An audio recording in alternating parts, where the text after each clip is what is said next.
So today we're going to be continuing to look at the alternative future of the world. Now in the last video we had a huge de-escalation of the Cold War and, well, officially the end to said Cold War. Taking a look at the alliance map, we can see that the CSTO has completely dissolved and a new Northern African alliance is formed. We also have the WDO losing a lot of members, and overall there is no longer a Cold War mentality. It is more so of a WDO dominated world. Many countries have become neutral and many countries are struggling internally. So let's go ahead and see how this continues to play out. If you guys do enjoy this video, make sure to show some support on the video, liking, subscribing, commenting. All that stuff really helps the channel out. And yeah, let's go ahead and look at the scenario. So the first event we have taking place is actually over here in North America. Now the year is probably like 2120, 2130, 2115, somewhere in that year range, in the early 2100s.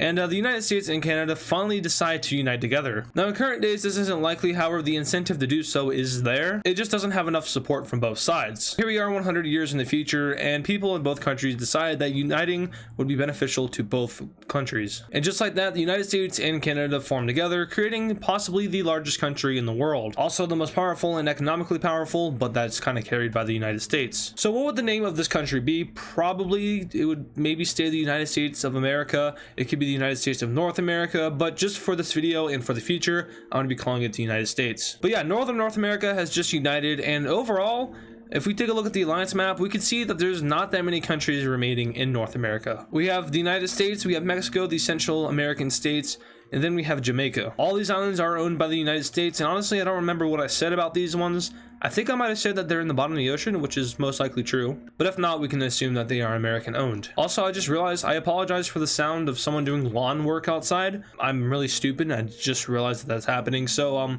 gonna wait for that to be finished and then I'll come back to recording. Alrighty, now moving down to South America. It is here we go down to French Guiana, who finally gets their independence. Now in real life, French Guiana is a department of France, an overseas department.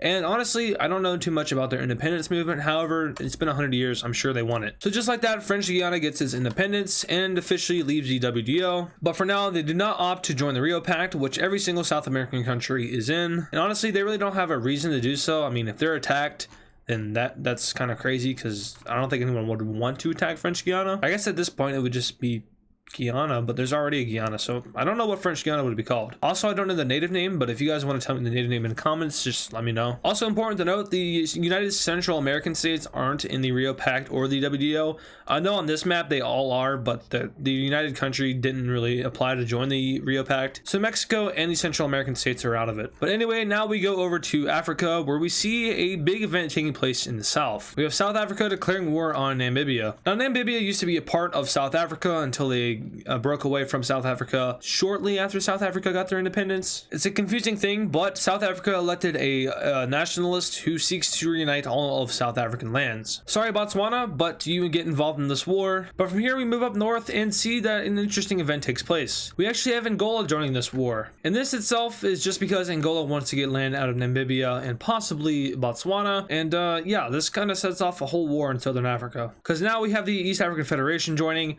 And someone mentioned in a previous video, these guys really aren't even East African anymore. They're more Central African. Now that is true. However, I'm going to be continuing to call them the East African Federation because that's where they kind of originated from. And now we have 3 countries left who decide to join in on these respective sides. Mozambique, because they believe that South Africa will help them beat back the EAF. Malawi on the side of the East African Federation because Mozambique might have already been trying to invade them. And finally, Zimbabwe is given the choice between joining the red side and the blue side. Now the red side would probably guarantee a red victory over here in Namibia and Botswana, but joining the blue side would mean that Zimbabwe itself would have a chance of gaining land, and that's just counting on the fact that the EAF can push back Mozambique to that point. Now when comparing the EAF and South Africa, they're around the same. I would probably put the EAF as a little bit stronger simply because the EAF has been industrializing. They've been building up their economy, building up their population, and of course building up their military. Meanwhile, South Africa has been kind of doing their own thing, just going along. So that's what the power scaling here between these two sides is. Zimbabwe makes the probably smart decision of joining in on the blue side. And I'm going to be completely honest with you, I just recorded this entire clip only to find out that my recorder was not recording, so I have to record it, which means I might go through it a little bit faster than I should, so I apologize for that.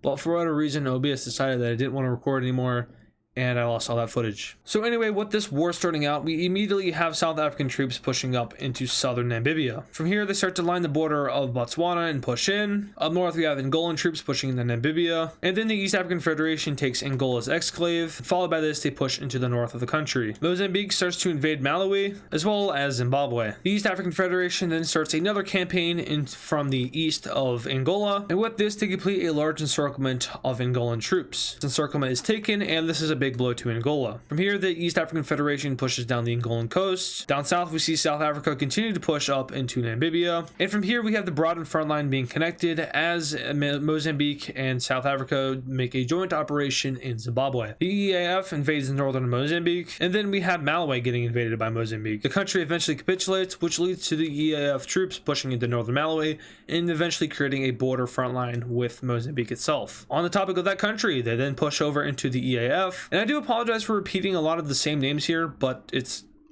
just a lot. So if I say EAF, Mozambique, South Africa a lot, I apologize. But hey, speaking of South Africa, they're going to try to spearhead up to Angola in order to save it. This fails, however, as Botswana manages to hold them off. The EAF continues its decimating campaign across Angola as they take over a majority of the country's coast. And from here, we have a slow capitulation of Angola. Eventually, Angolan troops are forced out of northern Namibia, and together, the EAF and Namibia manage to capitulate Angola. Now, Angola is a huge country. Would it actually take that long, and would the borders look like this? Maybe, probably not, but it's a fictional scenario, so it doesn't really matter. Over in northern Mozambique, we have these troops being pushed back until eventually Mozambique orders a counteroffensive in the region. This goes mostly well, however, there's a reason for this going so well. And that's because the EAF rearranged troops in order to take back Malawi and parts of their country. So we have Mozambique being pushed back over here in the north, and from here almost all of Malawi is liberated except for the southern portion. Over in Namibia, we have South Africa continuing its push up into the country as they start to retreat up north. In addition to this, we also have Botswana getting pushed back, and then of course also Zimbabwe. With this, the EAF decides it's time to ramp up their invasion of Mozambique. They push in from the northwest as well as the north itself. Eventually, Mozambique is in threat of being cut off over here by the sea, so they ordered their troops to hold off this point. Problem with that is they're not good at logistics, and the EAF comes crashing in from the north. In order to save as much of their land as possible, Mozambique leaves the war and agrees with the EAF that once they're done invading in the south, that they will make a peace treaty with them and they can do whatever they want. This is a huge win for the blue team, a horrible loss for South Africa. So immediately Zimbabwe's front collapses and these troops are pushed back as Mozambique troops leave the country. Now we just have South African troops on the front line. Now these guys pretty much finish off Botswana, who surrenders. Shortly after this, Namibia is pushed all the way back to their north. However, South Africa sees victory in this war as they manage to take over their northern country as well as a majority of Namibia, and the EAF and South Africa agree to come to a compromise and sort out a peace deal. So let's go ahead and take a look at said peace deal. All right, looking at this peace treaty here, we can see that both sides got a lot of land. Starting off with South Africa, they annex all of Botswana and a good portion of southern Namibia. Namibia is then ceded a portion of southern Angola, and Angola itself is crunched up by the East African Federation. The East African Federation annexes Malawi, who was already considered joining, so they kind of got saved by the East African Federation, which means they dictate their outcome. Messed up stuff, but that's just kind of how war works. And Mozambique gets really screwed up here. They lose a lot of their northern land to the EAF, but also they get a little bit of a slither of their land taken by Zimbabwe. Now this war was only beneficial for two parties, the EAF and South Africa. I guess you could also say Zimbabwe, however, like them going to war with these guys and getting annexed and losing their military, that would probably have a really negative effect on their economy. So these guys could end up joining the EAF in the future. Also, now it's officially time to change the name of the EAF. They are now going to be known as the Central African Federation, even though they're kind of southern central. But hey, whatever. I guess they could also be the Sub-Saharan Federation, but it's whatever. But now let's go ahead and zoom out, and we can actually notice here that the Central African Federation is probably one of the largest countries in the world. Comparable in size to Brazil, although Brazil is a little bit bigger, and then maybe I guess Australia is comparable. But yeah, they'd definitely be up there. But now let's go ahead and head over to Europe, where we're going to be having some unifications taking place, and some pretty large scale ones at that. Now in real life, the European Union is just economically, but in this timeline, it's starting to become a more of a unification thing. Pretty much every country in Europe is in the EU, including the UK and possibly Switzerland. And then of course, almost every country is in the WTO. But at this point, like I said, unifications are taking place. Now I know in real life that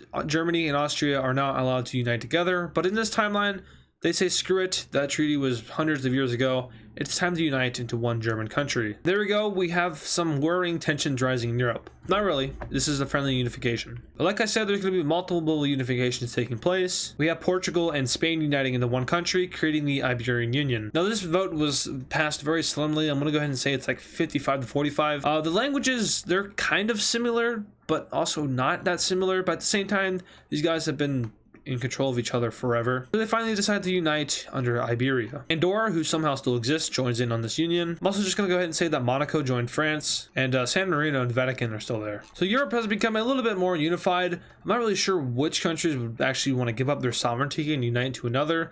I was thinking maybe like Germany could annex Czechia, or maybe the Benelux. I think the Benelux is more reasonable. If that were to happen, we could then have France join in on that. But that really just depends on if these guys want to give up their sovereignty and join a union. We could also see something with the Nordics, but I'm going to leave this up to you guys. So if you think any countries in Europe should unite, just let me know in the comments. Speaking of countries uniting, Azerbaijan and Turkey. It's been a long time coming and they finally decided that it's time to unite. Now what does this do? It creates hideous borders. Do they care? No, they don't care. But you know who does care? Iran cares. So Iran decides this time for them to expand, and they declare war on Turkmenistan in order to expand. Now I know Turkmenistan and Turkey might have relations in real life. I feel like at one point I saw something about them being allies, or you know, relations, something to do with Turks. I'm not sure if that's actually the real case. Let me know in the comments. You guys are just going to be letting me know a lot of information today. And you know, I'm just going to also let you guys know a lot more about mapping than I do. I could name almost every country in the world, but when it comes to Oceanic countries, I will probably forget like 3 or 4 of them. So yeah, shame on me. I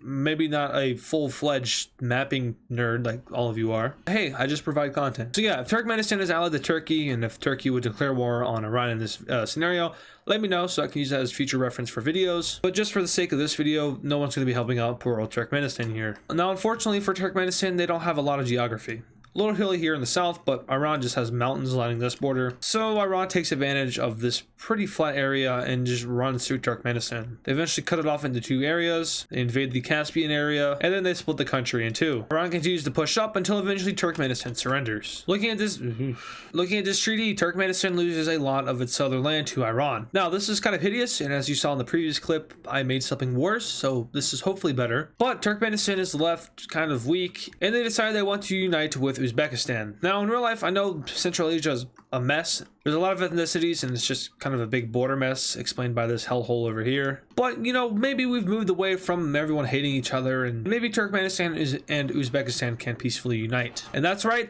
there's our first major change over here in Central Asia. Remember how in the last video I said the UAE was in the process of joining the Arabian Union? Well, they finally finished that process, and they joined in on the Arabian Union, which I don't remember the name I gave it, probably like Arabia, so that's what I'm going to be calling it. This is now just Arabia, and Bahrain is in it. I know I kind of forgot about it, but they joined a while ago. Probably just didn't forget about their existence or anything. And for a final act, Nepal joins India. Also, maybe a long time coming. Nepal and India are good allies in real life. I'm pretty sure India guarantees Nepal, so if they were to ever get invaded, God forbid who would want to invade Nepal. It's literally just a mountain. But India would come to their aid. So yeah, they finally unite together. And Bhutan might be next on the list. But that list is running short in this video because we are out of time.